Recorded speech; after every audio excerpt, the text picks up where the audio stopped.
I am so incredibly grateful for the WEC and them seeing this need and seeing this area where their support has changed lives. The work that they are doing is so important. It's really changing a lot of attitudes in the school. I mean, not just for parents, but for students as well. You know, that was just a big hole that they filled and a need that they are filling. It's an amazing group. I think they should be commended because it would be really hard for teachers to manage classrooms with individuals who are going through such traumatic events in their lives. To understand and to support that our mental health is just as important as anything else, and you know, that Maslow's hierarchy of needs, if you're not safe, if you're not feeling good, you're not going to be able to learn. If you're not fed, you're not going to be able to learn. So getting those basics, that is just, it warms my heart. So WEC is a nonprofit group composed of passionate volunteers that bring social emotional programs to the Westerville City schools. And our hope that through these social emotional programs we can build a culture where kids feel safe, supported, and celebrated.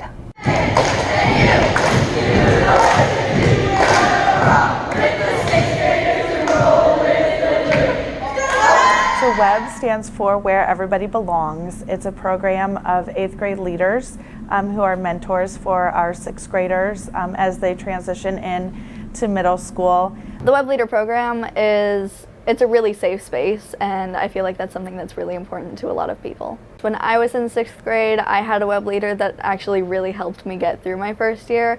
They taught me a lot of different studying strategies and how to deal with people and different classes, and it was really helpful, so I wanted to do that for the next group.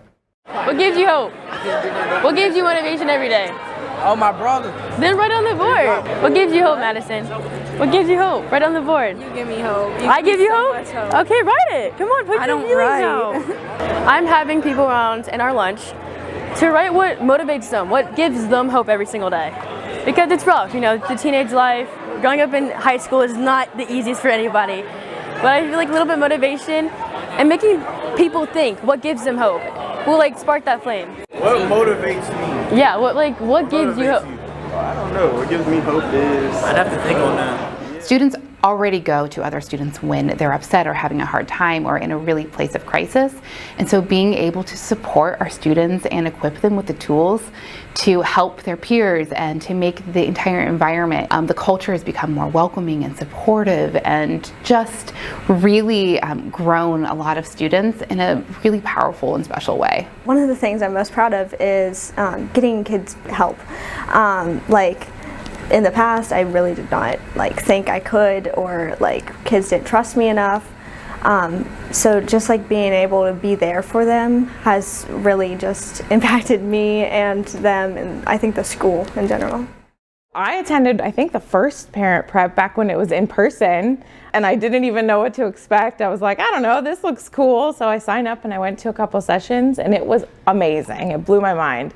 There was one I remember on executive functioning in kids, and that changed so many things that we did at home with our daughter, because we were like, oh my gosh, we just never thought of that before. It definitely makes you feel more connected to the educators and the administration, because you have them right there in front of you. You can have a conversation, they're talking to you about topics you're interested in. It definitely makes it feel like it's a two-way conversation.